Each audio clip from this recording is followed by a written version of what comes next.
بسم اللہ الرحمن الرحیم۔ السلام علیکم۔ رشتوں کی خوبصورتی ایک دوسرے کی بات برداشت کرنے میں ہے، لیکن اگر عیب تلاش کرو گے تو تنہا رہ جاؤ گے۔ زندگی میں خود کو کبھی کسی کا عادی مت بنانا، کیونکہ انسان بہت خود غرض ہے۔ جب آپ کو پسند کرتا ہے تو آپ کی برائی بھول جاتا ہے، اور جب آپ سے نفرت کرتا ہے تو آپ کی اچھائی بھول جاتا ہے۔ لوگ پیار کے لیے ہوتے ہیں اور چیزیں استعمال کے لیے۔ بات تو تب بگڑتی ہے جب چیزوں سے پیار کیا جائے اور لوگوں کو استعمال۔ زندگی میں ایسے لوگ شامل کرو جو آئینہ اور سایہ دونوں بن کر ساتھ رہیں، کیونکہ آئینہ جھوٹ نہیں بولتا اور سایہ ساتھ نہیں چھوڑتا۔ زندگی کی اصل خوبصورتی یہ نہیں کہ آپ کتنے خوش ہیں، بلکہ زندگی کی اصل خوبصورتی تو یہ ہے کہ دوسرے آپ سے کتنا خوش ہیں۔ شیشہ اور رشتہ دونوں نازک ہوتے ہیں، مگر ان میں ایک فرق ضرور ہوتا ہے۔ شیشہ غلطی سے ٹوٹتا ہے اور رشتہ غلط فہمی سے۔ پرسکون زندگی گزارنے کے لیے کمپرومائز بہت ضروری ہے۔ جس چیز کو تم بدل نہ سکو اس کے ساتھ تم کمپرومائز کر لیا کرو، اور اپنی خواہشات کو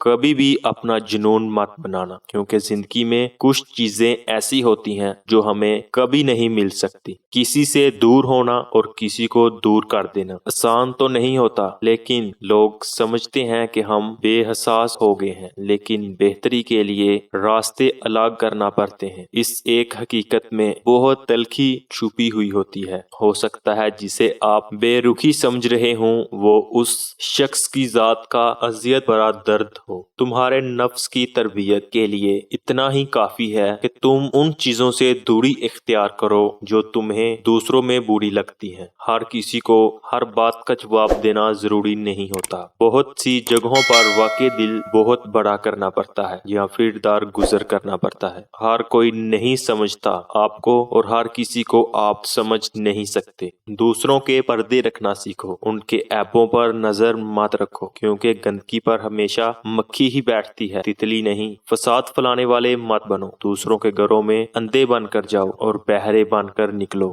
زندگی استاد سے زیادہ سخت ہوتی ہے، کیونکہ استاد سبق دے کر امتحان لیتا ہے اور زندگی امتحان لے کر سبق دیتی ہے۔ کبھی بھی کامیابی کو دماغ میں اور ناکامی کو دل میں جگہ نہ دینا، کیونکہ کامیابی دماغ میں تکبر اور ناکامی دل میں مایوسی پیدا کر دیتی ہے۔ تم ہر شخص کو خوش نہیں کر سکتے، بھلے تم اپنا سکون کسی کے لیے کتنا ہی برباد کیوں نہ کرو، پھر بھی وہ شخص تمہاری نیت یا تمہاری مخلصی میں کوئی نہ کوئی نقص نکال ہی لے گا۔ اگر ویڈیو اچھی لگی ہو تو چینل کو ضرور سبسکرائب کرنا۔